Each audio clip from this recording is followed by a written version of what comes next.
Hi, welcome to How to D&D. My name is Fred Wheeler and today I want to talk about Dungeons & Dragons because I usually do talk about Dungeons & Dragons.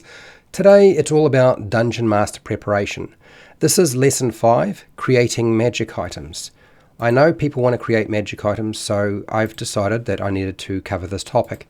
The overview, what we will cover for today, is how to create magic items, creating balanced magic items, magic item inspirations, how do you get those ideas, the process of making a magic item, and some miscellaneous recommendations. Like everything I do, I try to explain everything to you as clearly as possible. I will demonstrate, and I want you to participate. I want you to take part as well. All part of the learning process. Now, how do you create magic items for your game, particularly with regard to something like Dungeons & Dragons? Although this can apply to any roleplay game, frankly, there are a couple of things we want to consider when we're making our own magic items. And I would say the first thing on how to create your magic items is often the creation of a magic item will result in a string of problems for a dungeon master or a game master. Players will generally want more powerful magic items. They want more options from their magic items. They want to find magic items in their game. Absolutely, they want those things. And it absolutely affects the Dungeon Master preparation process. And it has some fairly significant development issues, okay? So as a Dungeon Master, as you're preparing and developing your stuff, it creates a lot of challenges you weren't expecting, or some you may be expecting. Magic items can drive the Dungeons & Dragons campaign forward if the Dungeon Master makes it a major feature of the actual campaign or the adventure by making it MacGuffin. This is not a McMuffin, it's a MacGuffin. Start small is my recommendation to you. Start small, incorporating your homebrew magic items very slowly to reduce the number of issues that will occur. You won't eliminate your issues, but you can certainly reduce the number of problems that you have to deal with at the game by going slow. Creating balanced magic items. What does that look like? It's not actually practical to create a magic item that is balanced in the game of Dungeons & Dragons 5e, as characters don't actually need magic items in the game to be successful. They just don't need them. Now, something like Dungeons & Dragons 3.5 or 4e required that characters have magic items to keep up with the monsters in the game, but that's not the case with 5e. So that presents a whole lot of issues for you with regard to trying to balance things. The power of a magic item from greatest to lowest is more like this. So when you're thinking about power output, I want you to start at the top end. The top end is anything that gives them mobility, followed by anything that grants them extra magical power. And then after that, I would say something that gives them some sort of specific magical effect. And then next would be martial combat magical effects.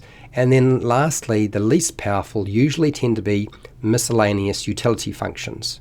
Magic weapons and armor and combat-focused items will generally generate the most issues, so it's not wise to start this out as your point of entry, okay?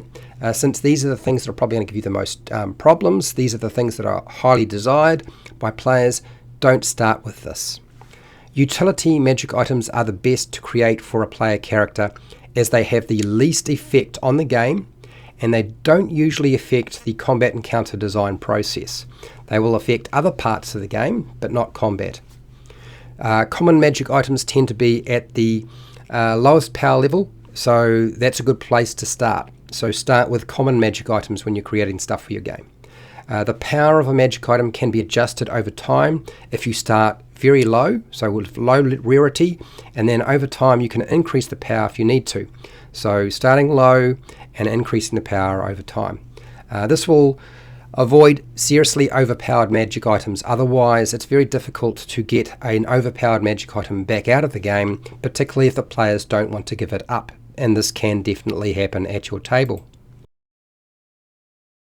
Inspiration for magic items. What does that look like? Where can we get our inspiration for making our magic items? Well, I'm going to suggest one of the best places to go is definitely Harry Potter movies, the Harry Potter books.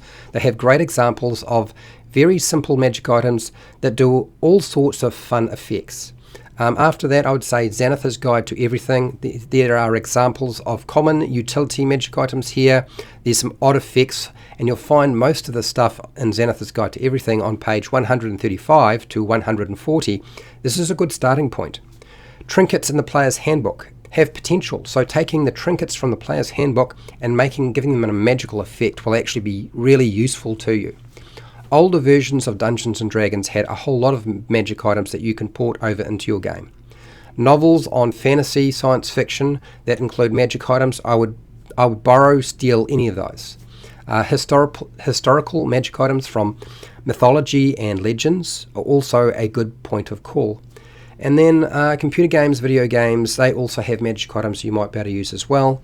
I find that most of the computer game and video game magic items are simply duplications of something we've seen in other types of pop culture or literature. So you're not necessarily getting something hugely original here. They are usually rehashed from somewhere else. But if that's your only staple, the only point that you can draw from, then by all means, try that out, see how it works for you. The process of making a magic item. What does the process of making a magic item actually look like in your game? I'm going to say right now, give your magic item an interesting or obvious name to tell part of the story of the object or indicate the function of your magic item. So the name of the magic item is actually really important. Create a magical effect that has a benefit and or a detrimental effect. So when you make magic items, they don't always have to be beneficial. Some of them might be detrimental. Now you can use the minor and major beneficial properties that are listed on page 219 of the Dungeon Master Guide for 5e, if you want that sort of thing. If you want minor and major detrimental properties, you'll find those listed on page 220 to 221 of the Dungeon Master Guide for Dungeons & Dragons 5e. Minor properties and quirks are listed on page 143 of the Dungeon Master Guide. As you can see, a lot of this information is actually scattered around, so it's a bit hard to find in the Dungeon Master Guide, unfortunately. What is the history or intent of the magic item? There are some ideas that you can port over from the Dungeon Master Guide on page 142. So the history behind a magic item might be significantly important, particularly if you are making this magic item around your adventure or campaign. Determining the power level of your magic item by using the rarity table on page 285 of the Dungeon Master Guide. This is where it shows you how to make magic items, crafting and building magic items, so you're going to need this information. Selecting the appropriate rarity for the magic item helps define the power of your magic item, so make sure you do this first off and then stay with it. Attunement of a magic item helps stop player characters stacking too many powerful effects or stuff together. Attunement is best assigned to a magic item that has a permanent effect. It's easy to take attunement away, it's harder to put it back in because players feel like that's nerfing their character, and apparently nerfing a character is deemed by some people to be a bad thing. So anything that is a permanent effect or doesn't run out of a magical effect, you'll find you'll probably want to assign attunement to. Does the magic item have charges? Does it have a permanent effect? Or is it a single-use item? In other words, is it a consumable magic item that you use only once, and once you've used it, it's finished and done with? These are all the questions you sort of need to answer and fill out as you're going when you're making your magic item. Now, whenever I do a class like this, I usually talk about miscellaneous recommendations. So the first thing I want to say is expect to make mistakes when you are making your own magic items. Okay, magic item creation can be a bit tricky, and there are too many things in play for you to be able to do this and not make mistakes. Everybody does. It is fine to take existing magic items and reskin them. It's the same sort of thing, okay? It's the same item, it just is called something else, and maybe it has some other different flavor attached to it.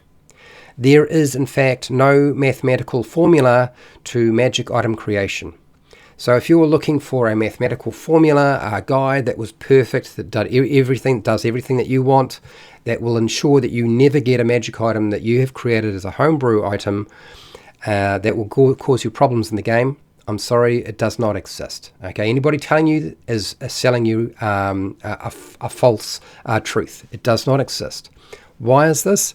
It's because your players will figure out stuff. They will find a way to exploit a magic item.